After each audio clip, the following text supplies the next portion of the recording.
ጋሼ ወዴት ነው የሚሄዱት? ልሸኙታ። አመሰግናለሁ የኔ ልጅ። ልጄን እየጠበቅኳት ነው። ከቅድም ጀምሮ እሷን ነው የሚጠብቁት? ኦልሞስት 1 ሰዓት ሆኖት እኮ። ልጆት ከየት ነው የምትመጣው? ቅርብ ናት የኔ ልጅ፣ ባይመቻት ነው። አንተ አባ መንገድ ላይ ነኝ ካለ እኮ 1 ሰዓት አለፈው እንዴ። ተነሽ በቃ ይጅላቸው። በእናትህ ካንተ ጋር ለዋል። በቃ አባን ልበለው። አንቺ ያምሻል እንዴ? 1 ሰዓት ሙሉ አስጠብቀሽ ቢል ስትዩ። አረ ችግር የለውም አባ በእኔ አይደብረውም። በእውነት በጣም ምርጥ አባት ነው። እኔንም ማስቀም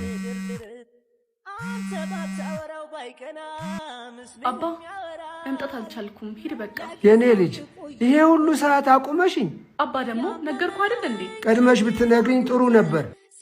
ፀሐዩ ደግሞ ትንሽ አደከመኝ። እሱም በቃ ማታ እናወራለን። በቃ ሸኘኝ። ምን ነው? ምን ተፈጠረ? ምንም ልጄ፣ በቃ ሸኘኝ። ምን አለችሁት? ቤት ሄደ ጠብቀኝ፣ ማታ እመጣለሁ አለችኝ። ካላስቸገርኩት አንዴ እሷ ጋር ያስደውሉኛል። ምን ነው ልጄ? ለምን? ግድ የሎትም ይስጡኝ። ምንድን ነው አባዬ?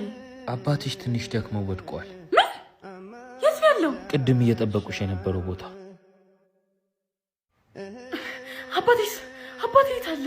ተረጋጊ፣ አባትሽ ደህና ናቸው። ደህና ከሆነ የት አለ አባቴ? አባዬ ደህና ነህ? አባትሽ ትንሽ አያሳዝኑሽም? ከ1 ሰዓት በላይ ነው እዚች ጋር ቆሞ ሲጠብቁሽ የነበረው። አባ ይቅርታ እሺ፣ ፍላጎቴን አስቀድሜ አንተን አስከፋውክ። ግድ የለም ልጄ፣ ትንሽ ጾሙ ነው ያደከመኝ። አይዞት አባቴ፣ ጾማችንም እያለቀ ነው። 6ኛ ሳምንት ላይ ደርሰናል። 6ኛው ሳምንት ገብርኄር በመባል ይታወቃል። በጎ ታማኝ አገልጋይ ማለት ነው። እኛስ በተሰጠን ጸጋ ምን እየሰራንበት? በታማኝነት እያገለገልንበት ነው። ፈጣሪ ሀብቱን